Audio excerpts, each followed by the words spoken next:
So, muli po, maligayang bati po sa mga ina. Happy Mother's Day po sa inyong lahat. Amen. So, ngayon pong umaga mga kapatid, meron pong inihanda ang ating Panginoon na napakagandang paksa para sa mga ina. Ito nga po ay walang iba kundi ang mataas na pagkatawag ng pagiging ina. The high calling of motherhood, mga kapatid. Amen. So, buksan po natin ang banal na kasulatan dito po sa 1 Timothy chapter 2 verse 15.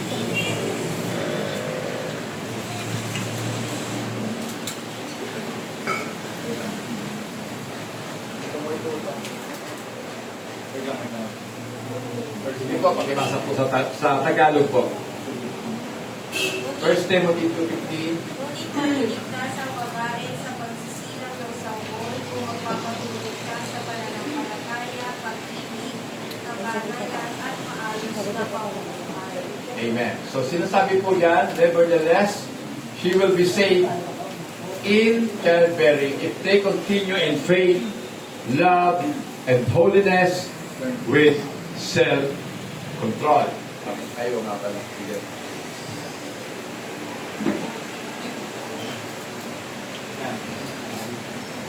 Okay. So ang ating pong generasyon ay talagang mapapayon. Kitang-kita po natin, hayagan po ng mga babae ay nakararanas po ng opresyon o pang-aapi. Amen? Amen. Mukhang wala yata. Salamat sa Diyos at hindi kayo na-oppress ng inyong mga ng inyong mga asawa. Amen. Pero, mga kapatid, women have been usually held in contempt. Kadalasan po, ang mga babae, ang turing sa kanila ng mga kalalakihan ay mga walang kwenta. Walang kwenta. Amen. Mga katulong. Kaya nga po hindi ko ginagamit yung salitang katulong eh. Ang ginagamit ko po, katuwang. Amen. Kasi ayoko, parang kasi may allergy po ako sa salitang katulong. Kasi ang implikasyon po ng salitang katulong dito sa atin ay kakaiba mga kapatid. Mababang uri. Kaya ayoko kong gamitin yan mga kapatid. A large number of them have been subjected to verbal, physical, and emotional abuses. Ill treatment causes multitudes of women to misery. Amen. So mga kapatid, kadalasan daw po sa mga kababaihan ay inaabuso po sa pamamagitan ng ng salita ng kanilang mga asawa. Tama ba? Marami pong mga abusadong asawang lalaki, kahit po ako lalaki, pero hindi ko po ipinagtatanggol ang mga abusadong asawa. Verbally, inaabuso po nila ang kanilang asawang babae. Amen. Hindi lamang verbally, mga kapatid. Kasi, pagkatapos mong pagsalitaan yon, papasok na sa puso ng asawa nyo, ng mga babae, ng mga ina, ang mga salitang ating binigkas sa kanila at magkakaroon po sila ng tinatawag na emotional distresses. Amen. Diba? Papanghinaan na po sila ng kanilang kalooban, mga kapatid. At ito nga po ay isa lamang o ilan lamang sa mga napakaraming nagbibigay po ng miserable buhay sa mga ina. Amen. Pastor, Mother's Day na Mother's Day, ganyan ang pangangaral mo. Mamaya, matutuwa naman kayo. Kaya ipinapakita ko lang muna ang katotohanan kung bakit nga ba talaga ganito ang mga ina. Kasi meron pong mataas na layunin ang Diyos sa pagkatawag sa inyo. Okay. Our world has little difficulty describing the dilemma of women, but completely mistaken the root cause. So kadalasan po kasi, mga kapatid, ang iniisip po natin ay yung problema. Bakit nga ba nagkakaproblema ang mga kababaihan na ito? At hindi po naiisip yung pinakaugat ng problema. Ano ba talaga ang ugat kung bakit napakaraming mga ina ang nakakaranas po ng pang-aabuso? So hindi ko po sinasabi na nire-rape kayo ng inyong mga asawa. Inaabuso po kayo physically. At saka verbally, physically, kasi sinasaktan na kayo minsan. Di ba? Kasi may mga lalaking abusado. Pag hindi lang nailuto yung tama na gusto nilang pagkain, nananapak na. Di ba? Kaya ito po yung ugat, mga kapatid, ng kaguluhan, ng pamilya. Kaya nga, nagugulo na ang pamilya. Amen. Pati mga anak, damay. Amen. So kadalasan po mga kapatid, dahil hindi inugat ang problema, ang kalalabasan, maling diagnosis. Sa doktor man, kapag tinanong ka, hindi mo sinabi yung totoo, tiyak yun. Mali ang may bibigay sa yung payo o kaya reseta, mali. So kinakailangan po kasi may tama ang diagnosis sa pamamagitan ng tamang paghahayag natin ng ating nga po mga problema. The cure that the world proposed only compounds human or women's misery. Marami pong iniaalok ang mundo na mga solusyon kung paano ang mga babae ay magkaroon din naman ng maayos na kalagayan sa kanilang buhay. Ayaw ko pong banggitin yung pagiging pantay. Kasi hindi po talaga pwede maging pantay ang role ng babae sa lalaki. Bagamat pantay po ang ating kalagayan sa harapan ng Diyos, pero ang ating mga role o gampanin ay magkakaiba. Amen. So yung pong kahilingan po ng mga babae, dahil ang iniisip po kasi ng mga kababaihan, ang tanging solusyon ay kinakailangan maging kapantay kami ng mga kalalakihan. Hindi mas lalo lang nagulo ang mundo. Amen? Lalong magugulo ang mundo. Tingnan nyo mga kapatid ha. Yan. Contrary to popular assumption, the Bible has something to say about this issue. So noong pang panahon, issue na po yan. Kala natin ngayon lang na ang mga babae parang naaapi lagi. Noong pa man, issue na yan. Pakibasa nga po, 1 Timothy chapter 2, 11 hanggang 15. Sige po. Ang mga babae ay dapat matuto ng tahimik at nagpapasako. Dito pinapayagan ng mga babae na magtulong o mamuno sa mga lalaki. Hindi dapat silang manahimik. Sapagkat unang nilalang si Adan bago si Eva. At hindi ang lalaya, kundi si Eva ang lalaya at nagpasaka. Ngunit maliligtas ang babae sa pagsisilang ng sanggol kung magpapatuloy siya sa pananampalataya, pag-ibig, kagananan at maayos na pamumuhay. Amen. So balik nga tayo lang po sa 11. Yan. Let the woman learn in silence with all submission. Hayaan ang mga babae na matuto sa pamamagitan ng pananahimik. Amen. Pwede palang matuto through silence. Amen. Di ba? Kasi kung may nagsasalita, daldal ka rin ng daldal, wala kang matututunan. Manahimik. Amen. At ito ang sabi ni Paul. Verse 12, I do not permit a woman to teach or to have authority over a man, but to be in silence. So hindi kayo dapat magbubunga nga sa inyong mga asawang lalaki. Sapagkat ang totoo, wala kayong otoridad. Amen! Walang otoridad ang mga kababaihan. Kaya kinakailangan sa mga babae, manahimik. Amen. Pastor, grabe na. Bakit? O, verse 13, basahin natin. For Adam was formed first, then Eve. Sino ba ang unang dinalang? Si Adan. Sa makatuwid, si Adan, siyang una. Amen? At dahil siyang una, siya dapat ang masusunod. Tama? Yan. Diretso natin, Pao. Next. Okay. 14. And Adam was not deceived. Oh, nakita nyo na. Si Adan ay hindi po nadaya. Alam ng demonyo yan. Hindi ko madadaya si Adan. But the woman being deceived. So, kita nyo na, yung babae ang nadaya. Bakit kaya nadaya? Si Eva.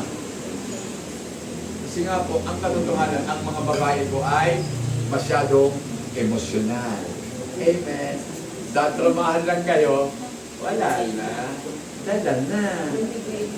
Sige na. Kung talagang love mo ko, di ba? Ibigay mo na. Ang alin? Yung hinihingi ko.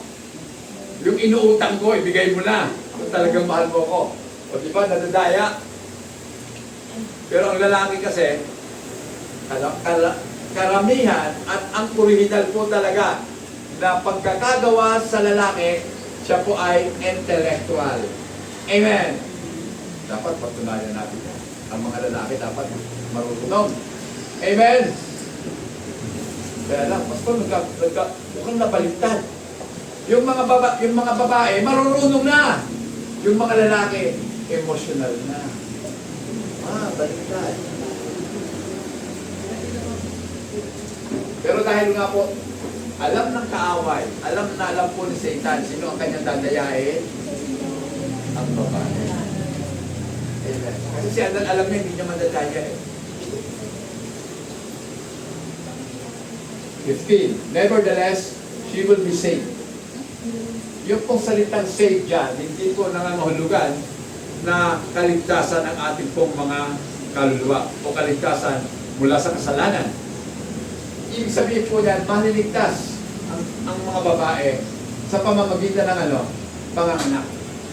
Kung sila ay mananatili sa pananampalataya, sa pagmamahal, sa kabanalan na may kasama pagpipigil sa sarili. Amen. Balik natin. Okay. Paul insists that woman needs to be saved. So talagang ipinagpipilitan talaga ni Paul na ang mga babae ay dapat ma-deliver. Ibig sabihin, maligtas, mga kapatid. This does not mean salvation from sin and God's everlasting wrath. In this context, Paul connects salvation to childbearing.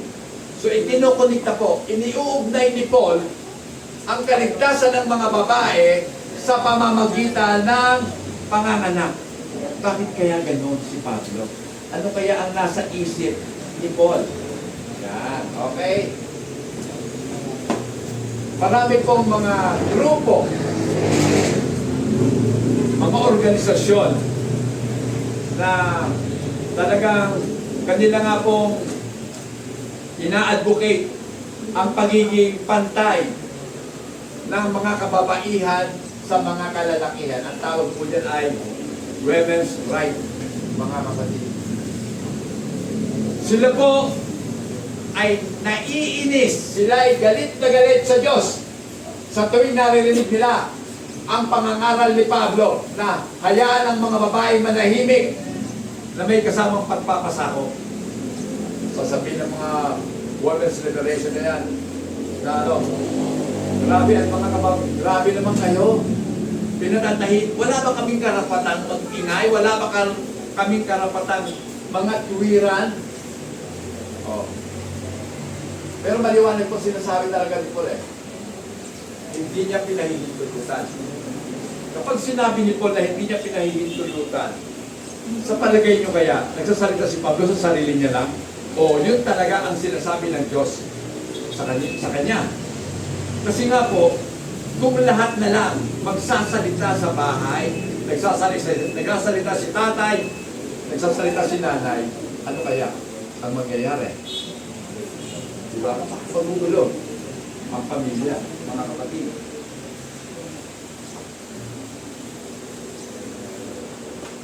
They said to us, at yan nga, sasabihin ng mga proponent ng women's liberation, yan na nga ang pinaka sanhi kung bakit magulo, kung bakit kinakawawa ang mga kababaihan, hindi binibigyan ng karapatan na maging kapantay ng mga kalalakihan. So sabi nga dito, we must go directly to the source of truth. Puntahan natin. Yung talagang pinag-uugatan ng kalungkutan ng mga kababaihan. Liberate women from man's dominance. Yan ang gusto ng mga grupo ng mga nagpapanukalang maging kapantay ang babae ng mga kalalakihan.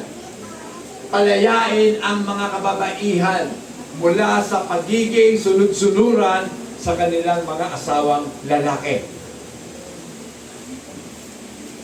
Ngunit si Pablo, hindi siya papayag. Ayaw ni Paul, mga kapatid, sapagkat ang tunay na problema ng kababaihan, hindi po yung social position nila na pagiging sunod-sunuran o nagpapasakop sa kanilang mga asawang lalaki. That is not the cause of trouble, mga kapatid. Hindi talaga yun ang layunin o ang sanhi po ng kaguluhan. Yan. Paul's reason why submission to men is expected of women. Ito po ang dahilan kung bakit sinabi ni Paul na kinakailangan talaga ang babae magpasakop sa kanilang asawang lalaki. Okay. So mga kapatid, tingnan natin. Number 1 pong dahilan kung bakit kinakailangan talagang magpasakop ang mga kababaihan, ito na. Titingnan po natin kung paano nilikha ang babae. Diba? Ang babae po ay huli. Nauna muna yung lalaki na ginawa ng Diyos, and the derivation of woman from men were not incidental details of creation. Saan pa nanggaling ang babae? Di ba sa tadyang? Hindi po aksidente yun. Hindi po incident. Hindi incidente yun, mga kapatid. Yun po talaga ay tiyak. Intention talaga ng Diyos na kunin ang kababaihan mula sa tadyang ng mga kalalakihan. May dahilan po ang Diyos. Amen. May dahilan yan. Amen. So, they were intended to establish human social order. Yan po talaga ang layunin ng Diyos. Magkaroon ng kaayusan, pangsangkatauhan kung bakit kinuha kayo mga kababaihan sa tadyan. Amen. Isipin mo na lang, mga kapatid, malalim ang ibig sabihin niya. Woman was made for the man. Pakibasa nga po, Genesis chapter 2, verse 18. Tapos gawin ng lahat ng ito, sinabi ng Panginoong Yahweh, hindi mabuti na mag-isa ang tao. Ibigay ko na ng isang angkop na makakasama at makakalit. Sabi po ng Diyos, hindi mabuti na mag-isa ang lalaki. Amen. Kaya gagawa ako ng kanyang katuwang na kahawig din niya. Amen. So gagawa ang Diyos. So kitang-kita po natin dito.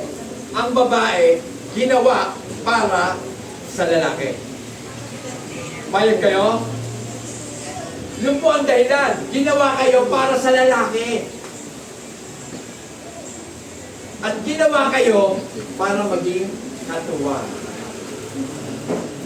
Ano ba ang utos sa lalaki? Kung talagang magiging maayos ang pamilya, may utos kasi ang Diyos sa lalaki. Anong utos? Mahalin nyo. Mahalin mo ang iyong asawang babae. Sa bakino ka? Sa tadyang, di ba? Malapit sa puso. Ibig sabihin yan, mamahalin mo talaga ang asawa mo. At dahil minahal yung babae, obligado ang babae mag-submit sa kanya. Diba? Magpapasakot pa sa asawa mo. Eh, mahal na mahal ka eh. Alam nga namang duduminahin mo ang asawa mo. Na gusto mo, ikaw na ang masusunod. Ang tawag doon, ano? Under desire. Huwag niyong papalitan ang pangalan ng asawa niyo, ha? Kung ang asawa niyo yung Pedro, huwag niyong gagawing Andres. Pastor, nasa Amerika na kami. So ano ngayon kung nasa Amerika ka? Siyempre, Pastor, Andy na. Hindi na Andres. Paano lang yun? Okay. Women fill the role of a suitable help to the men. So, pinupunuan po ng mga babae ang kanyang tungkulin bilang angkop na katuwang ng kanyang asawang lalaki. Katuwang. Amen. Kasama sa hirap at ginhawa. Pag sinabing katuwang, di ba, gaano mang kabigat ang problema pag kayo'y magkatuwang, gumagaan. Di ba? Kita nyo na, kahit sa pagdidesisyon, dapat magkatuwang pa din. May kasabihan kasi tayo, 2 heads are better than 1. Diba? Hindi ka pa pwedeng mag-decide na ikaw lang ang nag-desisyon. Kailangan sasagutin mo ang asawa mong babae. Kung ako'y lalaki, tatanungin ko asawa mong babae, tama ba gagawin ko? So mag-uusap kami dalawa. Then, agree. Hindi man siya mag-agree, nasabi ko sa kanya, ako pa rin dapat masunod. Amen? Pero kinakailangan niya lang i-voice out kung ano ang kanyang salubin. Kasi ang lalaki nga intellectual, di ba? Marunong siyang tumimbang ng mga bagay. Marunong siyang umunawa at alam niya. Kasi, pansinin niyo mga kapatid, di ba ang tao nilikha sa wangis ng Diyos? Kung ang Diyos natin matalino, dapat matalino din tayo. Amen? Kaya na, bakit may mga bobo? Oh, bakit may bobo? Alam na. Kung bakit ka bobo, malamang wala sa'yo si Kristo. Di ba? Malamang wala sa'yo si Kristo. Kasi si Kristo matalino eh. Dapat marunong ka. Ngayon, kung wala ang Espiritu ng Diyos sa'yo, wala ka talagang alam. Di ba? Tandaan mo lagi, man is created in the image of God. Ngayon, bakit ba may bobo? Kasi po, ang tao nahulog sa pagkakasala. Yan po ang dahilan kung bakit may mga slow learner na. Diba? Yan po ang dahilan kung bakit may mga deformities ang tao. Bakit ang tao may mga karamdaman na? Kasi nga po, nagkasala na. Pero nung dati, sa original na paglikha, ang tao matalino. Amen. Hindi maiisahan. Kaya nga, hindi kayang isahan ng Diablo si Adan. Ang inisahan niya, ang dinaya niya, si Eva. Oh.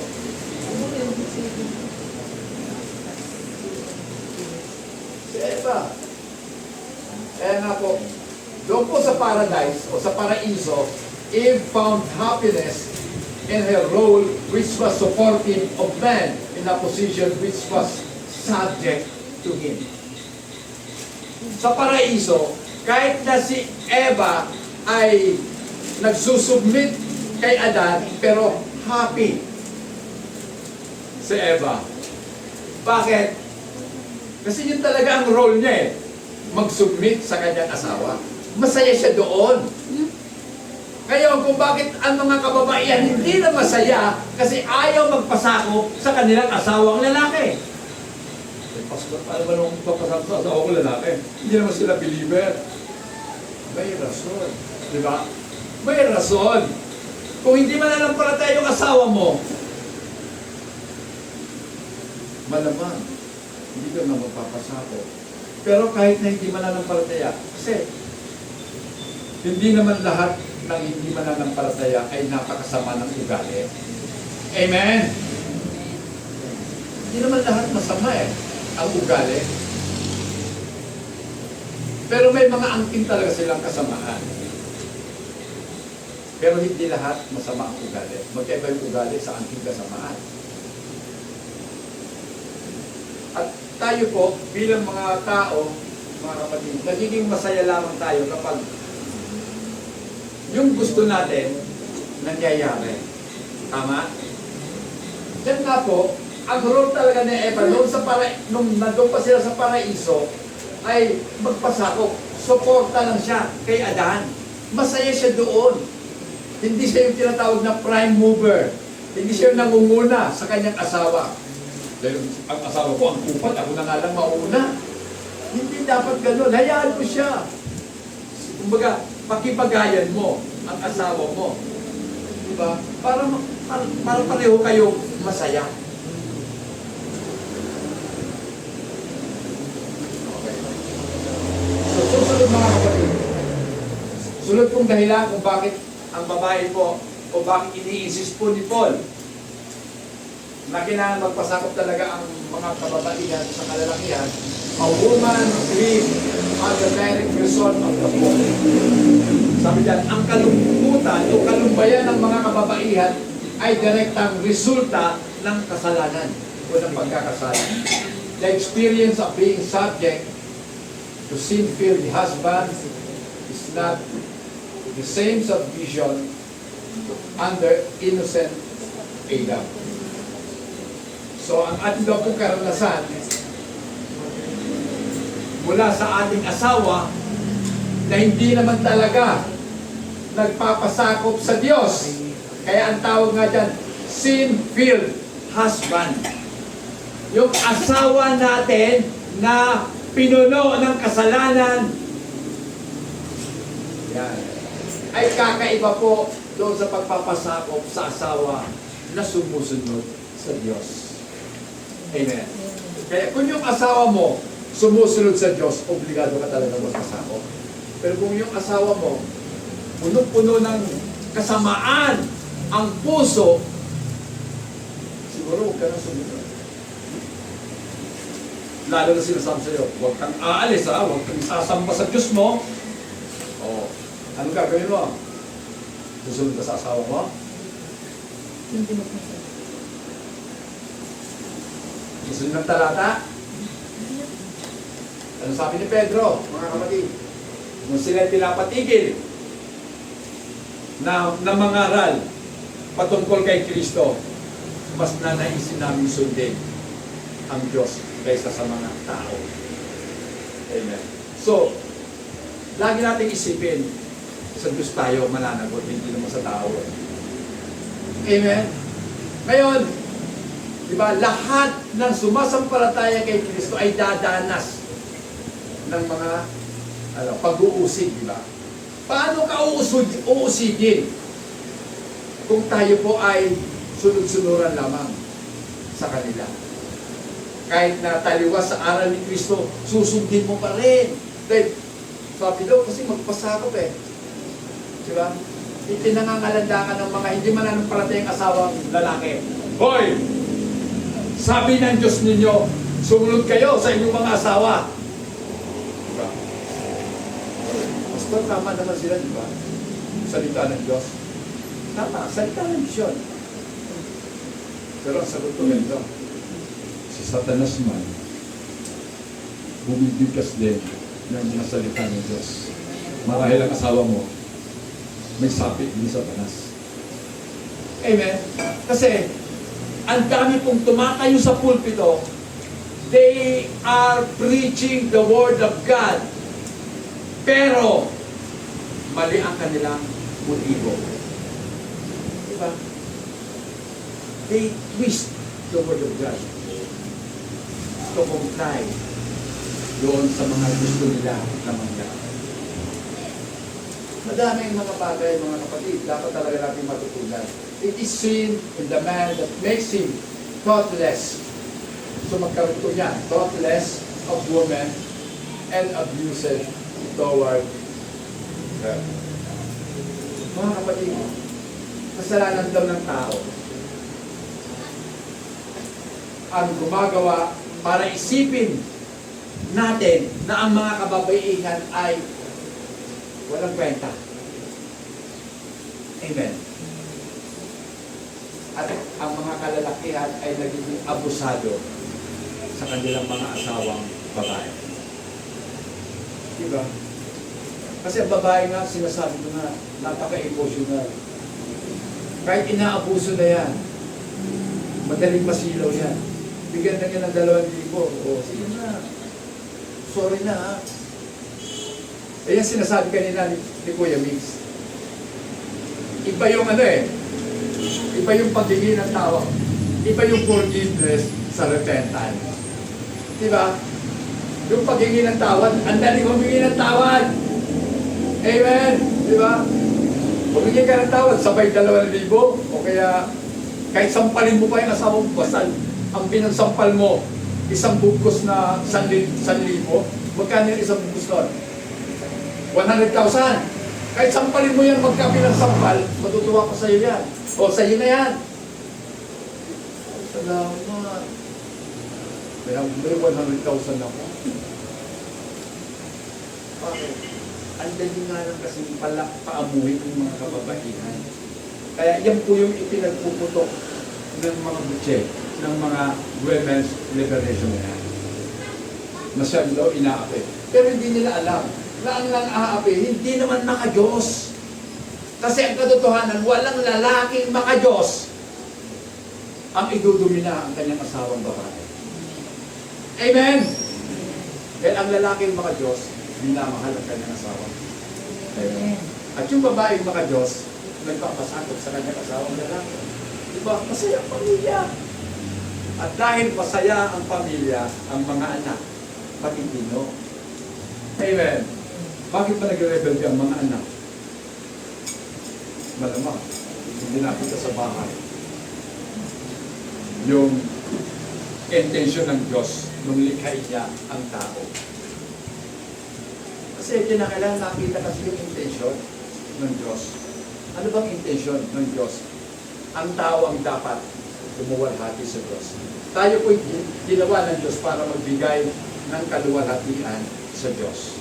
Ngayon, paano natin mabibigyan ng kaluwalhatian ng Diyos kung sa bahay pa lamang sinasabi na natin, ang bahay nito, katulad na ng impyerno. Nakikita ko yung nanay mo, demonyeta. Oh. At ako sabi ng nanay mo, demonyo daw. Pero alam niyo ba, kayo din naman. Oh, di ba? Lahat na. Damay. Kasi, dahil nga po sa mali, hindi sinunod ang Diyos. Okay. Kaya, dahil sa kasalanan, ang lalaki ay naging abusado. Dahil sa kasalanan, ang babae ay hindi rin naman nagpapasado sa kanyang asawa, lalaki. Okay.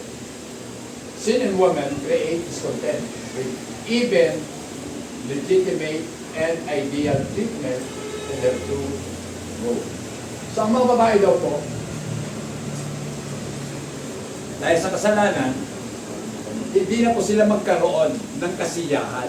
Lagi nila silang diskontento. Kahit naman ang sinasabi mo, totoo at tama. Lagi nila silang kontra. Sabi nga natin kasi, hindi maganda ang pelikula kung walang kontrabida. Diba? Pero alam niyo ba talaga ang tunay na kontrabida? Ito, si Satan. Satan was the serpent who brought every sting of displeasure of the woman. Di ba alam yun? Na si Satanas talaga. Ang ahas ang nagdala ng kamandag. Ano yung kamandag na dinala niya sa mga babae? Displeasure. Hindi kayo magkakaroon ng kasiyahan sa inyong pagsunod sa inyong asawa, sa inyong pagpapasakop sa inyong asawang lalaki. Hindi kayo masaya doon. Kasi gusto nyo, pantay tayo. Sabi nga, lagi natin sinasabi yan, give and take. O sige, give and take tayo. Baka pa hindi ganon. Kailangan sundin po natin yung utos ng Diyos. Amen. Yan. Adam was not deceived. Tandaan natin si Adan ay hindi po nadaya. Sino bang nadaya? Yung babae. At dahil nga po dito, nagkasal, pumasok na po ang kasalanan. The Bible is not heaping all the blame of this world's suffering and confusion to women or on women.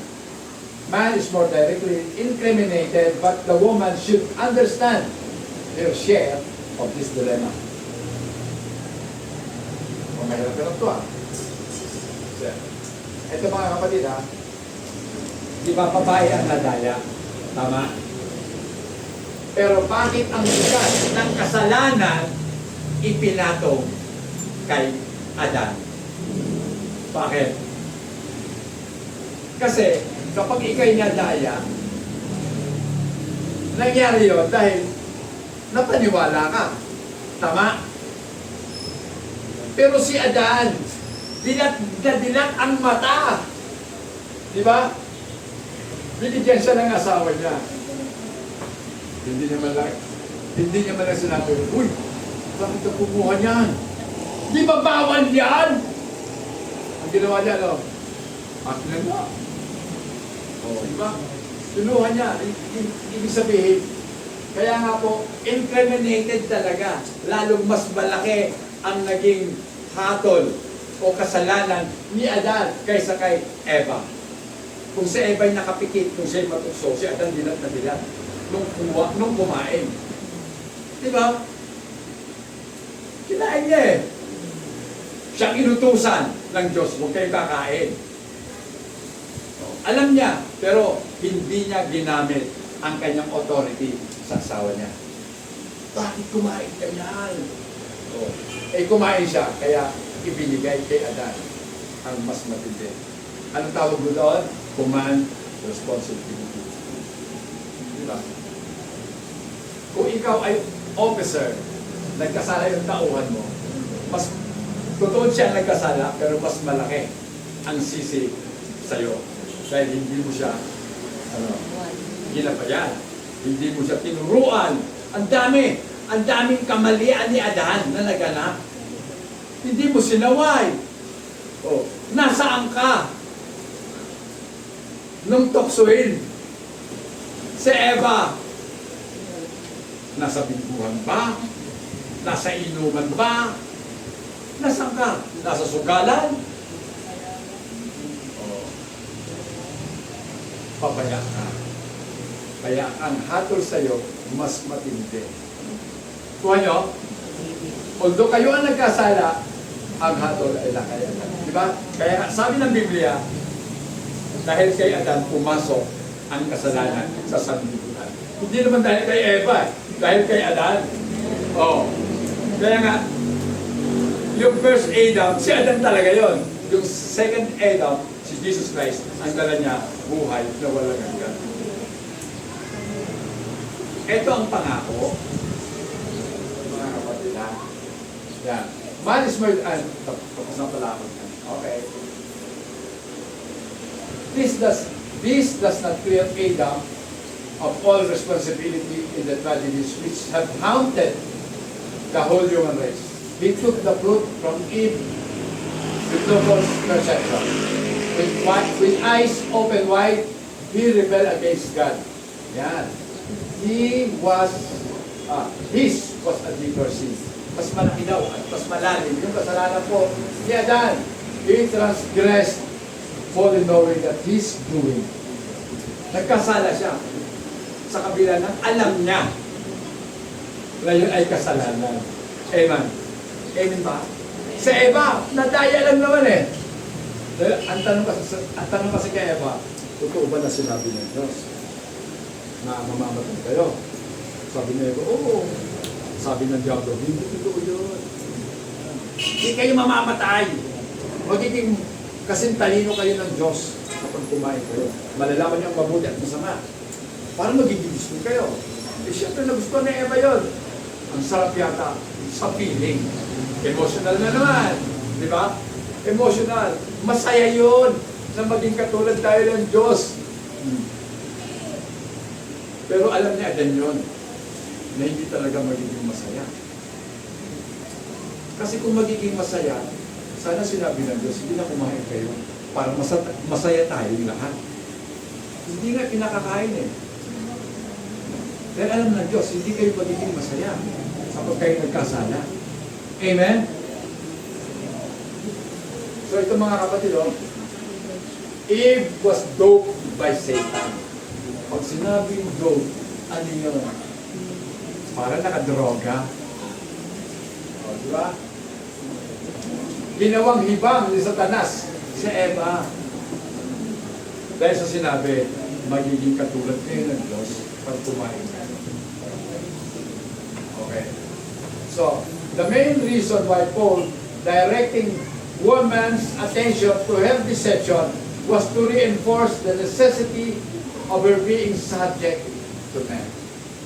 So, bakit nga po paulit-ulit na inihahayag ni Paul na ang babae ang siyang nadaya upang ang mga kababaihan daw po ay magkaroon ng kaisipan na dapat talaga silang magpasako sa mga kalalakihan. The fall and its consequences, which is harmful to women, did not arise from her being subject to men. So, yung pong kalungkutan na nararanasan ng babae ngayon ay hindi po bunga ng kanyang pagpapasako sa lalaki. Hindi yung bunga ng kanyang pagpapasako. Dahil kung magpapasako sa lalaki sana, masaya siya. Pero dahil sinuway niya ang utos ng Diyos, hindi siya nagpasako, kaya siya nalulumbay. Kaya siya naghihirap. Amen. Naghihirap. So, exact opposite po talaga yan, mga kapatid. So, dahil nga po dito, nung tinalikdan ni Eva ang kanyang tungkulin na magpasakop sa kanyang asawang lalaki and decided to take the matter on her own. So, nagpasya siya. Gagawin ko kung ano ang gusto ko. Di ba? Doon na nagkaroon ng pagkakasalang. Ginusto lang ni Eva yun eh. Hindi siya nagpaalam kay Adan. Adan, tama ba gagawin ko? Kasi kung si Adan, matalino si Adan, mali! Kaya hindi na siya nagpaalam. Diretsong kain siya. O, di ba? Kaya dito po si Eve, determined to lead men rather than follow. Ano yun? Isip ni Eve, ako na nga lang ang mamunguna. Hayaan kong sumunod si Adan sa akin. Oh. Diba? Ganun kasi ang gusto ng mga kababaihan eh. Mapasunod ang mga kalalakihan. Kaya nga hindi po dapat talaga ang babae ang mamuno. Maging sa bansa, hindi talaga yun ang objective ng Diyos. Hindi talaga yun ang layunin ng Diyos. Na ang presidente mo, babae. Kasi pag babae, diba, may authority yung babae. Eh, hindi tayo lumasan sa Bible. Tama? Bakit? Nagkukulang ba ng matalinong lalaki? Maraming matalinong lalaki. Kaya lang, ayaw nga lang talaga na mamundo. Tama? Ayaw nilang marune. Kasi ayaw nilang masisi sila. Diba? Ibig sabihin, ang mga lalaki, luwag, ang mga babae, ang katapang. O, di ba? Kasi kami na nga lang, ayaw nyo, di kami. Sasabihin ng babae, kaya namin yan. Kung kaya ng lalaki, kaya namin. Diba? Pinapatunayan nyo yan, di ba? Yan. Woman under the influence of Satan is the perpetrator of it all. Yan na yun. The defiance of man's authority is the crux of all human kalamidad. Sinabi cross, yan ang dahilan ng lahat ng mga kalamidad na nararanasan ng buong sanlibutan. Yung babae dahil na-influensya ng kaaway. O ni Satan, mga kapatid. The world school of thought, there should be no distinction between man and woman. Sa isip ko kasi ng mundo, sa mga aral ng sanlibutan, sinasabi nila, kinakailangan pantay. Walang pagkakaiba ang lalaki sa babae. Yung role pantay dapat. Oh, di ba? Kung ang kababaihan lamang ay bibigyan ng kalayaan mula sa pangunguna ng mga kalalakihan, walang problema ang mga kababaihan. Maglalaho ang kanilang mga kalungkutan. Totoo ba talaga na kapag kayo binigyan ng laya, magiging masaya na kayo sa buhay nyo? Hindi pa rin. Hindi nyo masusumpungan ang kasiyahan sa sarili nyong kagagawan. Amen. Yan na. God's world cites the precise opposite as the cause of her trouble. Women's liberation is not the solution of her oppression. Women's liberation is not the solution of her oppression. Hindi talaga yan ang solusyon. Nabigyan kayo ng kalayaan, mawawala na ang inyong mga oppression. Hindi. Mas lalong magugulo ang mundo. Magugulo ang takbo ng mundo. A promise is given from the Most High. Ito na sabi, but the woman will be saved. This is not a verse of on remission of sin, but deliverance out of sin-related suffering and oppression. Ito po ang kahulugan ng pagiging ligtas ng babae. Hindi po mula sa kasalanan, kundi kaligtasan mula sa mga paghihirap at opresyon na dulot ng kasalanan. Amen. So magkaiba po yun. Na ang babae hindi po masisave sa pamamagitan ng kanyang panganganak mula sa kanilang mga kasalanan, kundi sila po ay madideliver doon sa sin-related suffering and oppression. Woman will triumph over and emerge from the misery and cure under which she is held by the forces of evil. Sa katotohanan, lahat naman po ng tao, hawak talaga ni tanim. Amen. Kaya nga lang tayo, kinaawaan ng Diyos, kinuha. Amen. Diba? Kinuha tayo ng Diyos mula sa kamay ng kaaway. Mula sa kadiliman, tinawag tayo ng Diyos patungo sa kaliwanagan.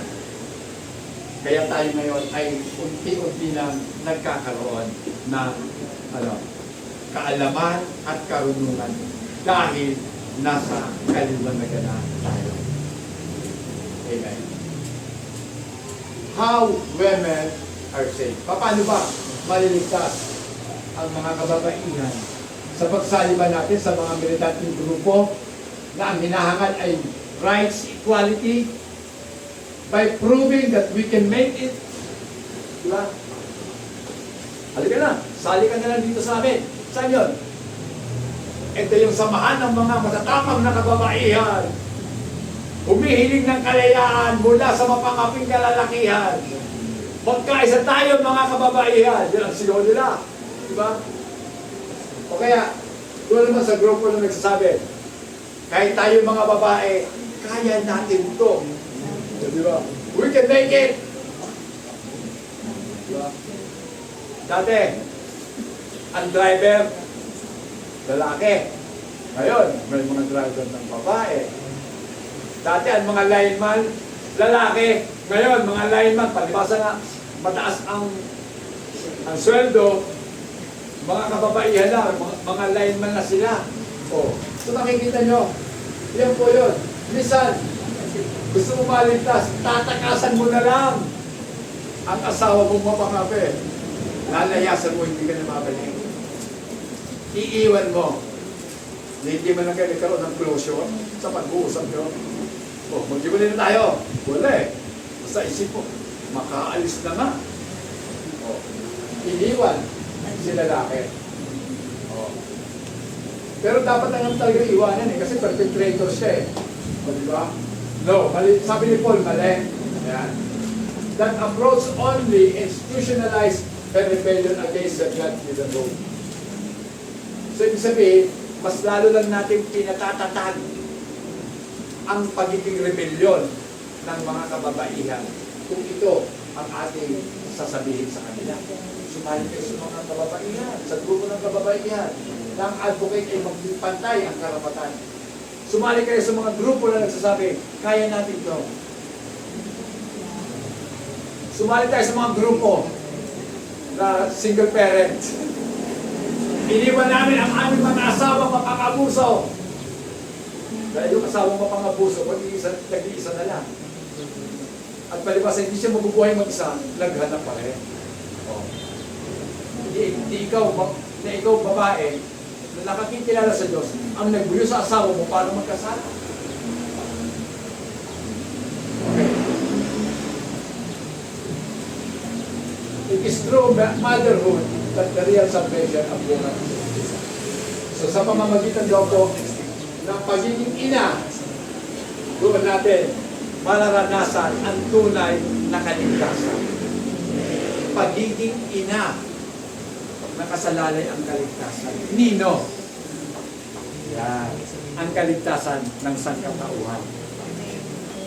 Dahil bago pa man bigkasin ng Diyos ang hatol sa kasalanan ng tao, ang sinabi kaagad ng Diyos. Mula sa binhi, yan. Mula sa binhi ng babae, doon lilitaw ang tutuklaw at dudurog sa ulo ng ahas. At yun namang ahas, tutuklawin yung sakong ng binhi ng babae. So nandoon na agad yung pangako ng Diyos. Yeah.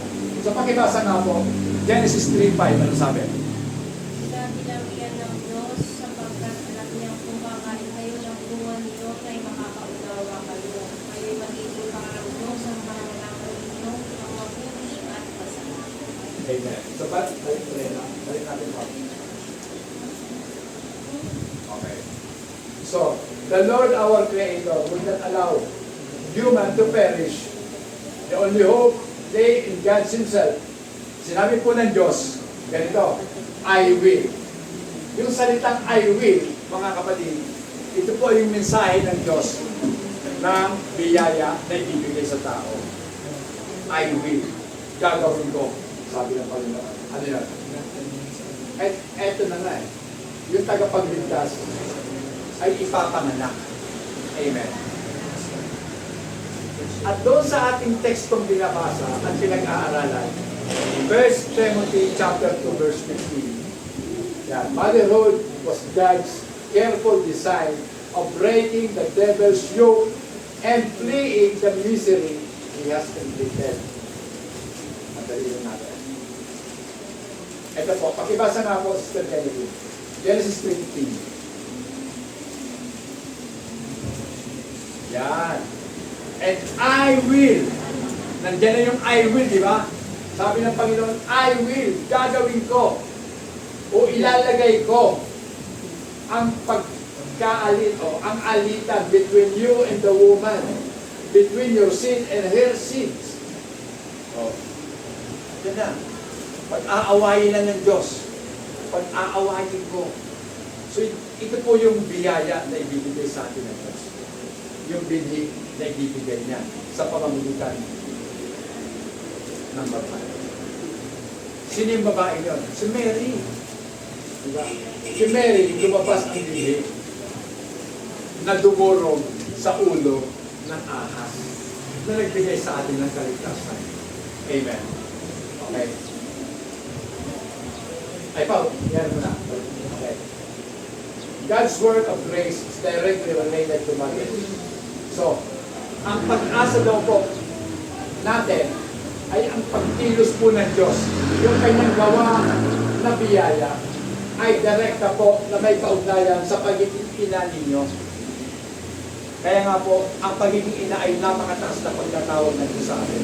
Sapagkat kung tayo po ay magiging ina talaga, totoong ina, hindi tayo gagamit ng contraceptives, hindi tayo nagpapa-abort. Amen. Kasi yan po yung, yan ngayon eh.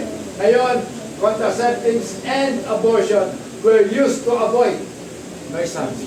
No sons na ngayon ang tawag nila. Ng pagkakaroon ng anak. Ano yun? Parang ang pagkakaroon ng anak ay gulo lang sa buhay. Basura lang ang pagkakaroon ng anak. Pero kaya ka nga naging ina dahil nagkaroon ka ng mga anak. Amen. Alam niyo ba sa panganganak, mahirap naman talagang manganak, di ba? Masakit ang nararamdaman. Pag humihilab na, ang sakit. Okay. Pero mga kapatid, saglit lang yung sakit na nararamdaman natin. Mas masakit pag naipanganak mo na ang bata. Ang tawag doon, lifespan. Yung una, birth pangs, yung sakit sa panganganak. Pero magkakaroon ka ng matinding sakit kapag nabubuhay na yung mga anak mo, pinapalaki na. Masakit na. Hindi lang sa ulo, hindi lang sa damdamin, pati bulsa mo, nananakit lahat. Dahil lumalaki na yung anak mo eh. Di ba? Kaya, eto mga kapatid, ito yung aspeto ng gawain ng ina. Na kung saan, bilang ina, tayo ang nagmumolde, ang humuhubog ng karakter ng ating mga anak. Amen. Tayo ang humuhubog. Kaya nga pag maayos ang pagpapalaki natin, kasi yung pong kaayusan, responsable po ang mga ina doon. Amen? Tungkulin ng isang ina na palakihin ang kanyang mga anak mentally, physically, socially, and spiritually dapat na ibibigay ng ina.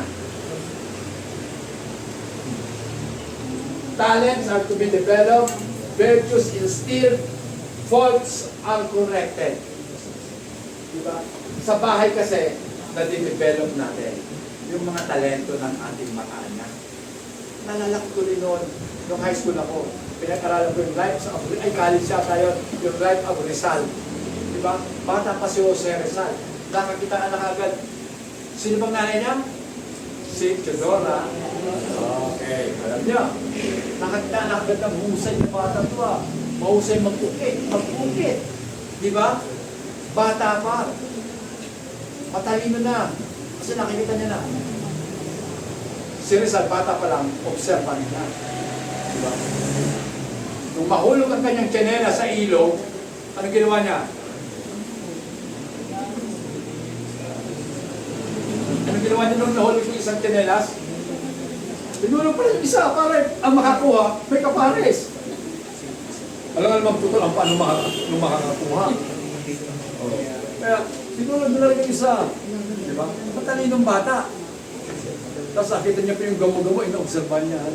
Huwag kang lalapit sa kasera. Diba? Para hindi ka masunog, huwag kang lalapit. Yung isang bata, papatayin na. Kaya tayo mga nanay, observant dapat tayo, titingnan natin yung mga talento ng ating mga anak. Kapag meron silang mga kahusayan, i-develop natin yon. Pag meron silang mga mali, itama natin. Diba? Huwag natin ipagkait ang pamalo sa ating mga anak. Amen? Sino dito ang hindi namamalo? Ang hindi namamalo, hindi maka-Diyos. Oh. Pastor, masama ang mamalo ah. Sino may sabi? Sino may sabing masama ang mamalo? Yes. Ang gobyerno natin. Kaya itong resulta. Mga batang pasaway. Kali ang gobyerno. Tama ang Diyos. Diba? Ang totoong nagmamahal, nagpaparusa. Tama ba? Okay. sabi nga dyan, faults are corrected. Pag hindi mo kinorek yung mga mali, magiging kaugalian niya na yan, gumawa ng mali. Dahil akala niya, tama. O, diba? If godly mother is to succeed at this task, she must be a woman filled with faith, love, and holiness. Being a mother is a lifelong calling. It is the highest any woman can enter. There is so much more in it than the worldly images. Alam niyo mga kapatid, ang social media, iba po ang kanilang pinoportray sa success ng mga kababaihan. Pag ikay kumanda, kumiting ka, at hinangaan ka, maganda ka na. Success ka na sa buhay mo. Sa biblical na aspeto mga kapatid, hindi. Ang totoong success, nakapag-develop ka ng mga anak, nakapagpalaki ka ng mga anak na maka-Diyos. Amen! Palakpakan natin ang ating Panginoon. Hindi pa po yan sa worldly images. Kasi ang ini-image ng mundo, kapag malaki sahod mo, diba? Sikat ka. Diba? Malaki sinasahod. Uy, magkano ba sahod mo? 100K a month? Wow, laki! 100K? Paano ba trabaho mo? Secret. Simple lang ang trabaho ko. Nag-deliver. Ng parcel din. Ng droga. O, diba? Diba ang mali? Yan ang mundo. Kasi ang hinahabol kasi ng mundo, success. Diba? Ang hinahabol ng Kristiyano, fulfillment. Maging fulfilled tayo sa buhay po natin. Ayan, tapos na. Okay. So, mga kapatid, huwag po nating sayangin. Kasi, kapag tayo po, tinake natin ng seryoso ang mga bagay nito, sa pamamagitan po ng mga ina, mga kapatid, mapagpapala ang mga henerasyon na susunod. Amen. Kung kayo po ay magiging mabubuting ina, pagpapalain ng Diyos ang susunod na henerasyon. Kasi maayos ang pagpapalaki ninyo sa inyong mga anak. Tumayo tayo lahat mga kapatid.